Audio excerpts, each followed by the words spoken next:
in India, maybe a sort of a unique thing is that people genuinely believe that no, we, worship our cows, we treat them so beautifully. I know. Which is, sure, there might be a few gaushalas and cow shelters, but overall, India is still I think the second or third largest exporter of dairy, fourth largest exporter of beef, fourth largest exporter of leather.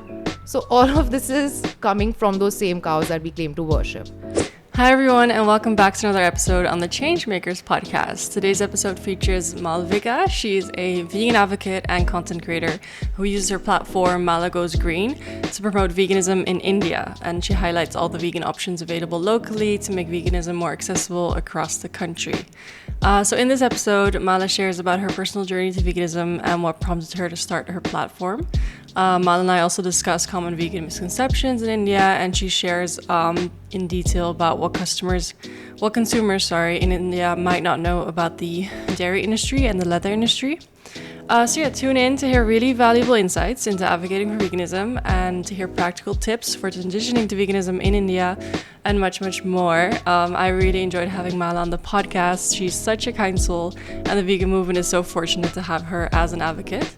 Without further ado, please enjoy my conversation with Malavika on the Changemakers podcast. Hi Mala, thank you so much for being on the podcast today. I'm so happy to meet you finally. I know, this has literally been over a year in the making, I think. Actually, for real. So it's my pleasure to finally meet you and do this with you. Yeah, I think literally since we met, we've been we should podcast together, and then now it's finally happening. Or since we online met, because we've been following each other on Insta a while, but today for the first time meeting you in real life and immediately on the podcast, so it's amazing. I know, I'm so excited for this. Like you said, we've been talking to each other now for quite some time and planning exactly this in Bombay, in different locations. But finally it's come, it's happened. So could you give the listeners a bit of an introduction about yourself, what it is that you do and why it is that you do it? Sure. So I'm Malavika. I am now soon going to be completing 4 years being vegan. So that's awesome. I have been, essentially I run a blog around a vegan lifestyle, which is primarily focused on India basically. And at the moment I'm trying to cover basically, different food related elements, restaurants, vegan friendly products, fashion, beauty, etc. So anything which is vegan related, I like to put out that information on my blog at the moment, so that other people who are looking to maybe adopt a vegan lifestyle or, are looking to at least make some changes which are vegan friendly, they know exactly what the resources to access and make that happen are. Amazing, because I think that's what we need, especially in a place like India where veganism is still on the rise. It's not as prevalent as in the UK or different places. So people need the education for why vegan, etc., but they also need the actual practical advice. Okay, where do I buy my groceries? What do I substitute with? So it's really needed. I think education and awareness is also a very critical pillar, because without that the second part doesn't make sense. Facts. But a lot of people, fortunately, I think are doing that at the moment. Not just, I would say, within India, but even outside. And I think that's almost a universal sort of that's a universal thing that I think applies across the board, regardless of the country. Oh my God, who's this cutie? His name is Silver. He's just, hi Silver, you're the first one. You're nuzzling up to me. I feel like I'm approved. Can I? yeah, of course. He's really sweet. Oh my God, you're so cute. I know. He was fluff boy. Can you imagine, we found him just outside, literally outside our door. Saying? Yeah. And I feel like he's approved me, and I think that's the ultimate approval you can get of a cat. From a cat. So 100%. My day's made. Sorry, Farah, you've been trumped by Silver. He's a sweetie. Hi, baby. Okay. Yeah. Sorry. What were we talking about? That the practical advice, and you also need the vegan education. But like I said, you're one of the main ones in India, which is so great. And the reason we connected as well, because we're in that same space. Correct. So I think both the things are really important. So I do also, I think, especially when it's something very India specific, I like to also get into the education and awareness part of it. Nice. But the blog started more as let me put out some helpful information for others looking to transition, basically. So you turned vegan 4 years ago. When did you start then Mala Goes Green? Mala Goes Green, I actually now it's been almost 3 years. Nice. So, it started off with obviously little slow posting as I was coming across products. And over time, as a community did start being built around it, is when I think that focus, that more intentional focus with the page started coming into play. And that would have been around a couple of years back. Nice. So, yeah. And tell me about your vegan journey. What inspired you? Well, actually, what inspired you to start Mala Goes Green as well? Okay, so I guess it interlinks. Yeah. I did first go vegetarian for ethical reasons, but at that point, even I sort of had that mindset of, this is enough. I don't see how dairy could be that harmful. I think we all have that, right? I didn't explore. I don't think I was ready, so I didn't want to know, Yeah. But obviously, it was just at the back of my head, and I was like, there's clearly something happening in the dairy industry for so many people to be going vegan. So it was actually at the start of the pandemic when I deep dived into understanding what's happening. And I don't think there was really any sort of a deliberation once I knew everything I knew, because if my whole reason for being vegetarian is the ethical aspect, now knowing what I know about dairy, there was no question. I had to take that leap. Wow. But it was more about, okay, now that I've decided this, how exactly am I going to go about it? Because I knew there would be a lot of questions from family, friends, etc. And obviously health is important, and I wanted to go about it the right way. So when I started doing that research, I realized that even though there are so many vegan content creators putting out content about the vegan products you can use, how to transition, etc., there wasn't anyone who was doing it as an India focused thing. So for example, there were some vegan cheese or vegan milks at that point that I was like, I can't access this because this person lives in, I don't know, the UK. Yeah.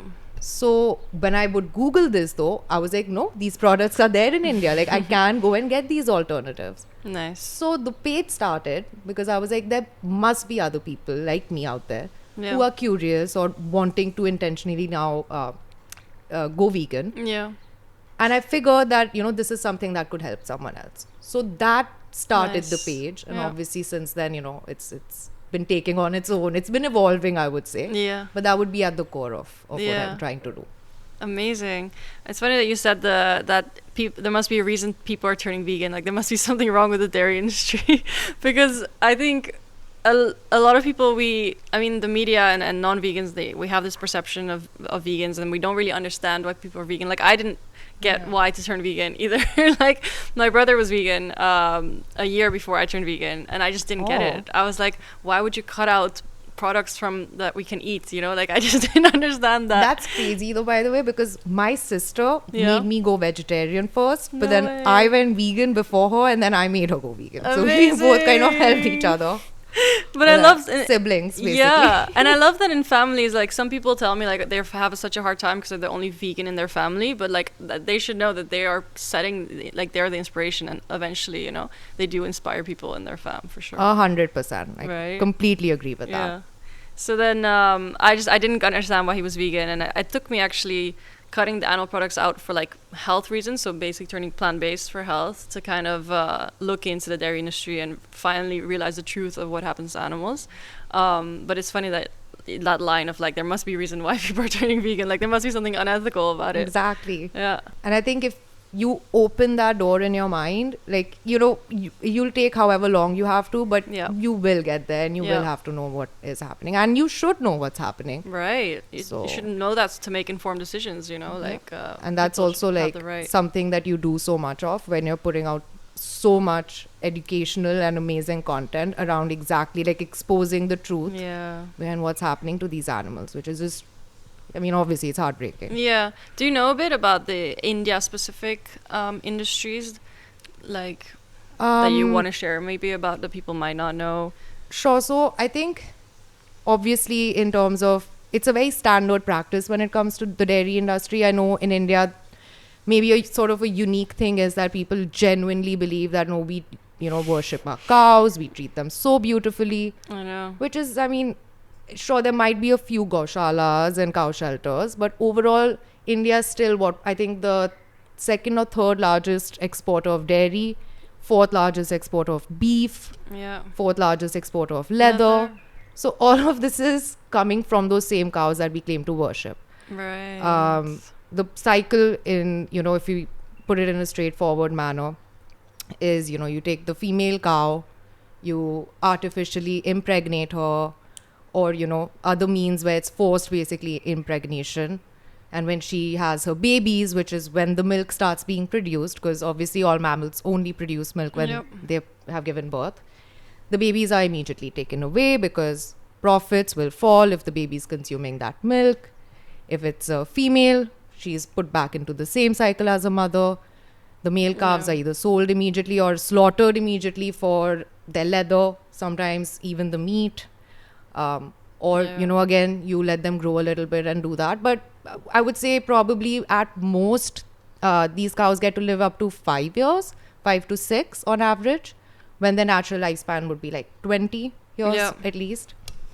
So yeah, it's a short and really sad life in which right from day one, every single part of your body, any authority you have over it, it doesn't matter, you're a product, you're live stock, as we call them, Yeah. because they're literally objects. And Yeah. it's heartbreaking. So this whole idea of not in India, I find that very annoying, because I'm like, why do you think there are so many cows on our roads as well, right? They are basically, they've been discarded. And it's illegal, technically, in a lot of states to slaughter cows. But the thing is that they are illegally being slaughtered, and the ones that they can't deal with, it's a profitable thing for that farmer. The farmer's not taking care of that cow out of love. He's trying to make money off it. So Yeah. the second he's like, I can't sell this animal for meat and I no longer get milk from it, it's basically a drain of my money and resources. So just leave them out on the streets to fend for themselves when they have no idea. They survive off literal garbage, and no one blinks an eye. No one questions this. Like, why is this happening? Yeah. So, we can keep talking more and more about how this industry works, but it's basically just a life of misery for that animal. And I think it's important for people also to open their eyes to this. And then it's like, okay, what you choose to do is up to you, but don't deny the reality. Like, these are the facts. Yeah. So, Yeah. And Yeah. people like to close their eyes to it, like, yeah. purposely. Yeah.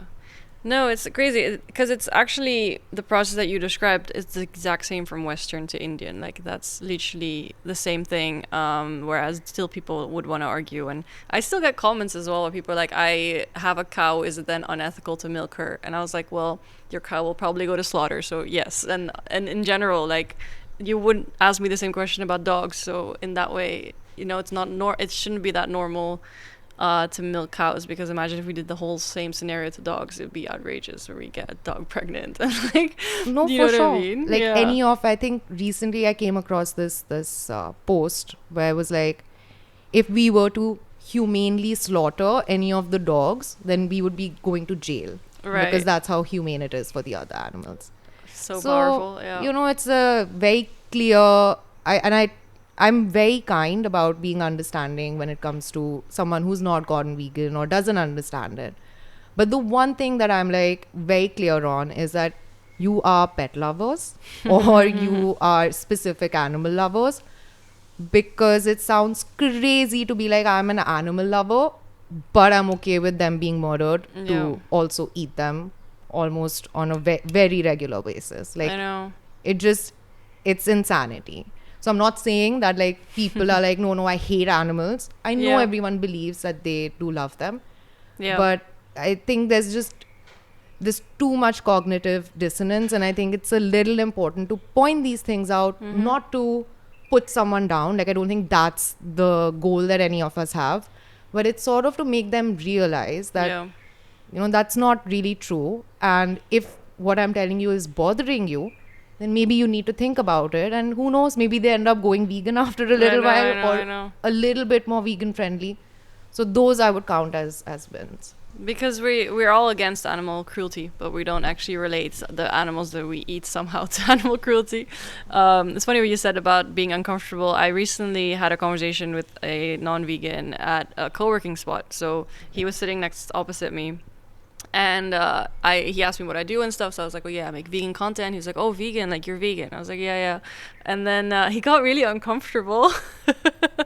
And I was like trying to just explain like why animals, deserve rights, and why they should be like that. He would probably get upset if he saw a dog being beaten, but we do the same thing to other animals. And I was trying to get him to understand the ethical perspective. And he got so uncomfortable during the entire thing. I was like, wow, his cognitive dissonance is really high, which somehow is a good thing, because it means that he was feeling guilty for what he does, which hopefully makes him like planted a seed where he will maybe go home and like think a little bit more about the meat he eats. No, exactly.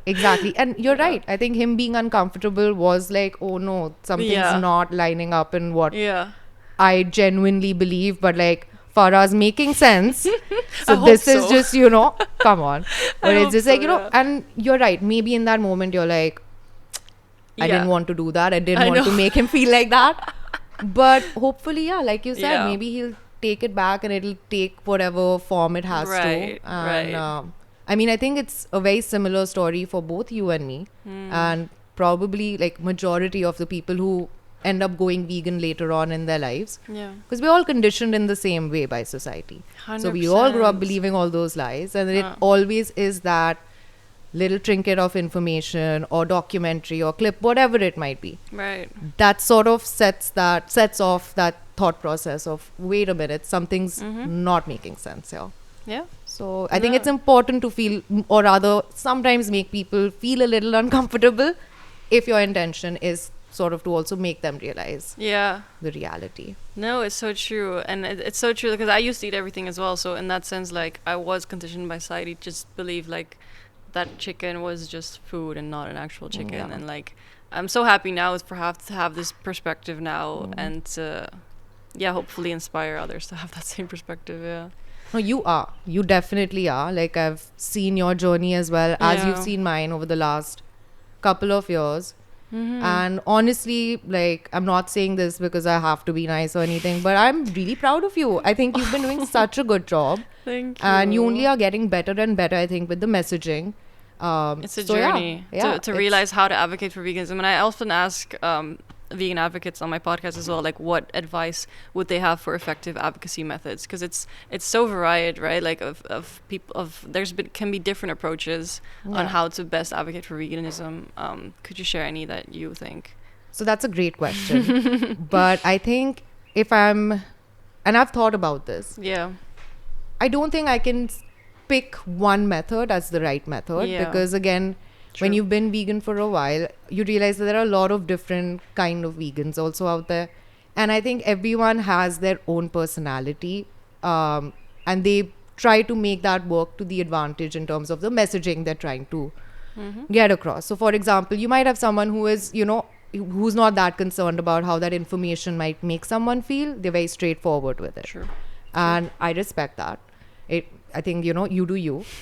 And I also think there will be those who will try to maybe not be as direct, but like kind of indirectly try to share information. I think I do that sometimes where instead of being like, hey, don't have dairy milk anymore. It genuinely does nothing that crazy for your health that plants can't do. And also there's the cruelty. But instead of maybe always saying that, I would like... just be like, oh my God, almond milk has all these crazy benefits. And if you are someone who cares about this part of your health, go for it. Nice. But I don't think, and again, I mean, this list continues. But there's no right way. I think all of us, end of the day, are, we're on the same team. And every perspective counts because I think different individuals will react differently to how that information reaches them. So maybe my method will not work on someone, but method 2 might actually get through. So I think just be authentic, be the person that, or act on it in a way where you're like, yes, like this is something that I stand behind and this is something that I want to put out there in the world. And I think it will get through to someone or the other. And end of the day, at least you're doing it in a way that makes you feel as passionate about the cause as you do feel. So I don't like to get into the whole like that vegan is not exactly doing the messaging in the way that I would have liked to. Like, that's okay. You know, we all are doing our own bits. I agree. Obviously, though, I think if I had to give one general piece of advice, it would be that before you decide to do what you do, think about what is your end goal? What is like that bigger picture impact you want to have? And I think if you can align what you're doing with that in mind, it might be beneficial. Yeah. If that makes sense. Because at the end of the day, we're trying to advocate for veganism in the best way that we can, and with the end goal in mind, like thinking how, like, because we're not trying to turn people vegan on the spot when we have these conversations. Exactly. We need to figure out like how to make them comfortable and how to make them receptive, and it's a whole journey. But you don't have to, like, again, that's what I'm saying. Like, I think some of us will be concerned about how do we make them comfortable. You're right. But maybe for someone, it's like, I don't care about Yeah. making them Yeah, comfortable. yeah, Like, yeah, they've been yeah, comfortable long enough. You know, this is about making them uncomfortable. Interesting. So that's what I'm saying. I think it has to be whatever you genuinely feel like, yes, Yeah. this is something I want to do. I'm proud of it. Fair. And maybe not be a little, which is why I said the whole bigger picture or final end goal. Like, for me, yes, if I was being selfish, I'd be like, I just want to go and like bang people's heads and be like, what is going on with you? But I'm like, if my end goal is that I want to get as many people as I can to at least start adopting a vegan friendly lifestyle, Yeah. then to me what made sense was I need to put information with access to resources. Nice. So that's like one thing Yep. which occurred to me as not necessarily what I in that moment want to talk about, but what is going to make people be like, maybe I want to try this product out, or maybe I didn't Yeah. know about this health risk, I should look into it. Nice. So it Yeah. depends on what it is that you want to do. I But love that. no vegan infights, please. We are all on the same team. team. So you can agree to disagree, Yeah. but no, like, I don't like that person because they're not doing the advocacy in the exact same way I am. Yeah, and because you said we all have the same message, like we all want the same Yeah. future, a vegan future. Yeah. So what I know from your page as well is that you talk about more than just food. You talk about everything lifestyle. So even I think travel and fashion especially as well. And then you made a post recently that I'd love to ask you more about is about leather. Is leather a byproduct or a co-product? And just kind of debunking the fact that it's not just a co-product, like it's an actual byproduct. Wait, what did I just say? I said it the wrong way. It's Yeah, it's the opposite basically. it's not just a byproduct, it's a It's a co-product. co-product. There we go. You have the Yeah, floor. so I did. That's something that really annoys me. That's why I decided to like cover it a little bit. And again, as you know, I think we've already touched upon the concept of cognitive dissonance. And again, for anyone who may not be Yeah. familiar with it, it's basically having two conflicting thoughts in your head, or you know, your actions not being in line with a certain moral belief you might have, Yeah. right? I think byproduct is absolutely, like, the term when it comes to leather is a product of the cognitive dissonance tools that people have been conditioned to since the Yeah. beginning of the existence of these industries pretty much. Yeah. So for example, you come across humane slaughter or farm Like fed, free range. free range, all of these terms. But Yeah. I mean, what is free range? As people who've actually, I think, know. researched this, like, it's just a tiny little bit of room that I know, is made to sound like they have just this endless land to graze on. basically. Humane slaughter, again, I mean, there really is no way to slit an animal's throat or put them in gas chambers or any of the currently considered humane methods. They're very painful. If you watch any of these videos, you know that there's nothing humane about it. And 100%. similarly, there's, as we started this conversation, there's byproduct. To take away that guilt a consumer might feel when they're buying something which is leather, to be like, Yeah. you don't have to feel bad. That animal was already dead and this is just a byproduct of it. Yeah. But to take a step back and look at how this works, when that cow is being purchased by a farmer, the farmer knows that he's either going to milk it and then sell it for the meat, but it's not as though he decides to chop up the cow and is like, oh, wait a minute, I can also sell its skin. Like, that's Yeah. very much accounted for at the start, where they know that not only maybe the leather. Sometimes Yeah. it's also their bones, their organs for like gelatin or medicines or whatever it is, So right? nasty. Yeah. So everything is factored in right from day one when the farmer's deciding to raise that cow. Now, sure, a lot of times people bring up the fact that the meat brings in more money, maybe sometimes than the leather would be.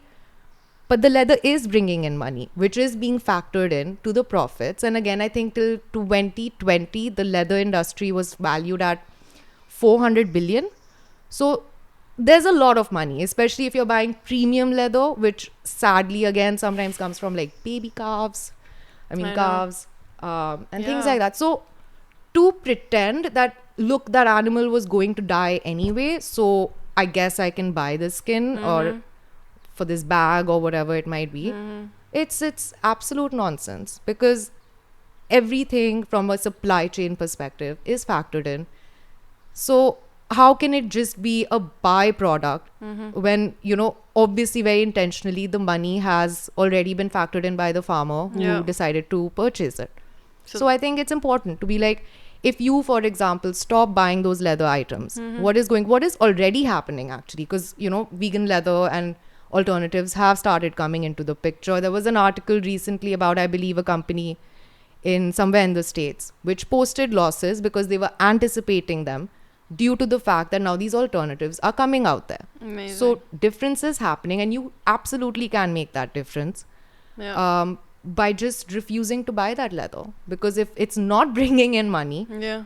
then that farmer might think twice before being like, hey, I'm losing this entire chunk because no one wants to buy this leather. Yeah. Don't think it's enough for me to sell it for the meat and dairy. So maybe I won't go ahead and do it. So, I mean, again, I'm giving a very generalized picture, but I'm trying to explain the impact and how interconnected all these things are. Yeah. So, yeah, to dismiss and be like, no, leather is just nothing. It's absolutely something. It's a $400 billion industry.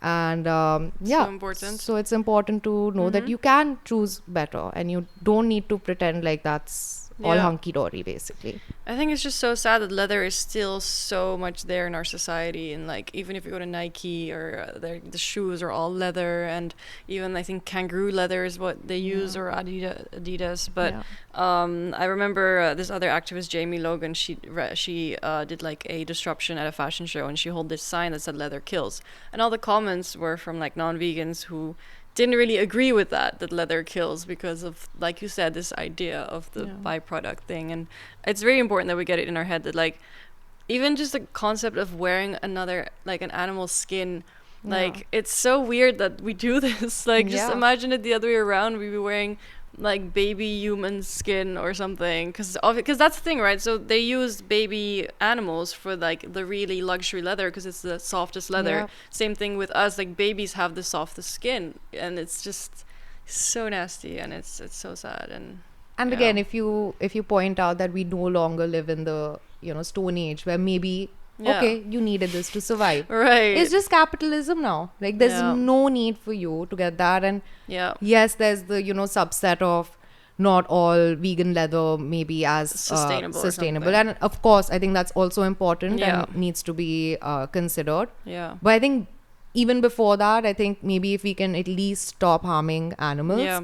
and then choosing wisely. And again, I think people are aware of PU or more sustainable leather options. Yeah. So I think your consumer is also going to understand if you advertise correctly which one to pick. But they do think they have this idea that leather is more sustainable because it lasts long. And it's also like they don't understand the process that leather has to go through, which is so toxic with all the toxins and chemicals, and the people who work in them, and they get like toxic chemical burns and like there's all this type of things that people just don't know about when it comes to leather, and we really need to bring this message out there more. It's again a very nuanced sort of a thing, but at the end of the day, number one thing that needs to go is that like we don't need to kill an animal for this, and then we figure everything else out. So. No, I know, but it's just that the leather industry tries to claim themselves as like, we are, you know, not polluting the environment, and then only the vegan leather, that's the one that has the plastic, and we don't use plastic, or,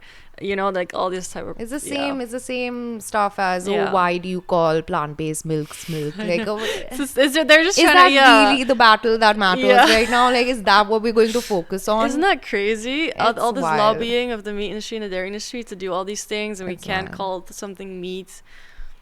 It's But like, it's, yeah. like you said, Yeah. the second they're feeling uncomfortable, the second they're seeing that, wait a minute, people are Yeah. choosing these plant-based alternatives, Yeah. it freaks them out. So then they Right. start attacking, Yeah. which is in a way good news, because you're Right. like, nice, we're pissing them Yeah, off. they feel threatened. So They yeah. feel threatened. But again, I mean, I don't think, Yeah. you know, you can enjoy it for a second, but then it's time to just go back to focusing on Yeah. what really needs to happen. I just remembered I'm reading a book called How to Create a Vegan World. Okay. It's a very cool book, very pragmatic might approach. Buy that after this, or if Yeah. you're done with it, borrow it from you. Yeah. It's really good. And just I was reading it this morning, a part of it, and it said a little bit about this whole lobbying thing, that apparently there was one company that tried to stop this mayonnaise how do you say this word, mayonnaise? Yeah, Mayo? mayonnaise. Yeah, Mayo. mayo. I'll say mayo. You got it. From using the word mayo in their plant-based mayo, and they lost. So eventually the plant-based mayo was able to just call it plant-based mayo, like egg-free mayo, and eventually that company started then producing a plant-based mayo because they realized that there was a market for it. But at least in that way, like, Amazing. it is, even though they try, at least they're not winning. Sometimes they do. I think they said in the book that in Europe they did, the whole milk thing did go through, so then milk did have to go with a Y and stuff like that. But yeah, like, it's a battle, and but yeah, we'll keep going.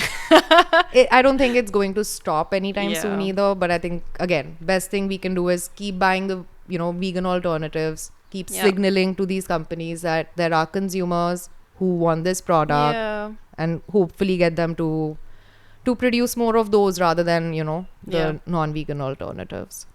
Would you want to do something like that? Create a product or something in India to make plant-based more accessible? I would love to. In fact, Yeah. I think there is like a list of maybe 500 things that I'm like, I would love to do all of this. You know, it's my little ideas Same. book. So as long as, Yeah. no, but I kid, of course. No, but there yeah, are I many agree. things. There are many things. But I think similar to what I'm trying to do with my blogging, I think one of the things I hope to accomplish this year is, so far I've had the blog in which, you know, there's whatever information, but I would like to create a more standardized sort of platform for people to access a lot of, again, maybe more India specific resources that anyone who wants to go vegan or is already vegan, they can have Nice. access to all of that. So then, you know, at least in terms of making that transition easier for someone, Yeah. you know, it's like you have to do nothing, just go on this one thing and everything is there for you. Nice. So that would be a pretty cool thing to pull off, and I would love to be able to do anything which Nice. is, you know, within basically the realm of that idea. So, do you have any advice for people listening to this who are India-based, who want to transition? Do you want to recommend any great brands that you really love, or supermarkets where they can shop? Yeah, I mean, you can also obviously start off by checking my page out. Yes. There is a lot of stuff on there, but no, I think across the board, there are so many restaurants today that you can go to. I'm from Delhi, so I would say, you know, People of Tomorrow is a great place to start. Bombay has, again, I think like you would probably know those places better than me, but there's like so many of them. And one interesting like tidbit I want to point out is that sometimes people get stuck in, unless that restaurant is a vegan restaurant, I'm not going to get vegan food, which is not true, because, you know, I think any Asian establishment, the vegetarians pretty much vegan. So, you know, I think that whole way of thinking that if I'm vegan, I can't go out to eat, that's absolutely not true today. There might sometimes be places where, you know, certain options are not accessible, but I don't remember the last time I went to a place and I had like nothing that I could have there. Yeah. So sure, check out the vegan places that are like catering specifically to it. But if you're someone who enjoys eating out and you feel like I don't want to make this transition because that will be affected, no, it won't. Like you can explore a whole new sort of world of foods that you may already be having and not realizing it's vegan. Right. Number one, or you find new foods out there. So Yeah. eating out, lots of places you can just find all this information on, even Zomato or any of the delivery apps. Yeah. If you're looking to buy vegan products or vegan dairy alternatives, meat alternatives, I think any of the grocery stores now have sometimes sections also now, which is really cool. Or if you go on the apps and you type vegan, like an entire list pops up. So it's very easily accessible from a food perspective. From maybe a fashion or beauty perspective, again, I think so many of the new brands that are coming out, almost all in the beauty space, are already either vegan friendly and cruelty free. Brands like, maybe from an international perspective, like Anastasia, Beverly Hills. By the way, I heard something, I don't know if this is true, I have to research it, but apparently animal testing is not allowed in India, so any Indian makeup brand is automatically like cruelty free because animal testing is like banned in India. No, I think you're right. It is banned in India. I think the only sort of catch that comes into play with this is that sometimes they might be sourcing some materials from places where animal testing is allowed. So when they get that sort of ingredient, like they won't be testing it on animals. But if it's, especially from China, which happens in some cases, then in that case, it's a little bit of a tricky situation. But there are organizations like PETA who have like their, what is it called? Beauty Without Bunnies. It's a list that you can go and check out anytime, which has a comprehensive list of India-based makeup and beauty brands. Nice. Even international ones, or whatever you prefer. So again, information is easily accessible. I always tell anyone who comes to me being like, I want to transition, I don't want to compromise on this or that aspect of my life. I'm like, it's 2024, okay? Almost anything you want, you will get a vegan alternative. So even if you're someone who's like very, fashion is something very important to you. I mean, anyway, you should not be buying too much. I think that's step one of being sustainable. But if you must, just go into the same favorite stores of yours and be like, what can I get which is not maybe leather or fur or silk? And you'll almost always find an alternative. And 100%. Again, brands like No Nasties, Doodlage, Terra Tribe, these are like genuinely sustainable brands who are trying to put out very cool fashion pieces out there. If you can, if you're open to secondhand or reloved clothes, there is like Saritoria, there's a bunch of places that are now also catering to that. Nice. You just have to, and again, I think you would agree with this when you went vegan, like when you started looking for information online, it was super accessible, right? Of course, yeah. So it's the same thing with looking for any sort of a vegan alternative. I think if you just do a little bit of a smidgen of research, you'll get the answers you're looking for. And if not, you can always just reach out to you or me, and I normally check my DMs fairly often, so I always get back to someone who has any question around it.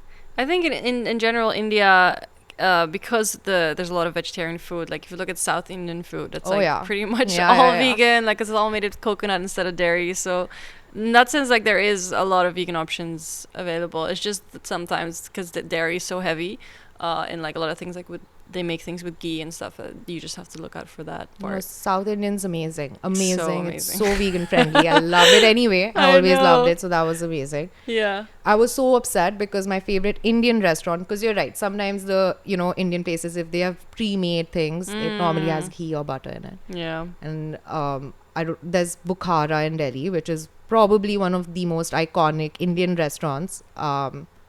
And it was really sad because I realized I could not have the dal bukhara anymore, and I'd even gone and been like, make a vegan version. Right. They're like, oh, we don't know, it's pre-made. And just literally 3 or 4 days back, I see this girl from Delhi post about, wow, vegan dal bukhara. No. So it was like, I couldn't believe it. I'm like, yes, it's happening. And Amazing. It happens, like people feel like this is not no one's going to care about veganism, India mein nahi hone wala hai, or it won't happen in India, but that's not true at all. I've seen, so in the last year itself, I think the number of vegan products and people making that effort, you get pages long vegan menus, which even 2 years back was not the case. Right. So I think it's fantastic. I mean, amazing. I love eating out. Yeah. I've had someone be like, I can't go vegan because I'm a foodie. And I'm like, I hate that when they say that. Okay, cool. Like, I'm also a foodie. Yeah. I just think you and I view food as different things. Literally. That's about it. Literally. So yeah, it's like I love, like I'm always looking out for new vegan Yeah. options and foods, and it's so much fun. Yeah. And I think with people putting in more love behind the foods that they're putting out, it's just getting better and better. Yeah, for sure.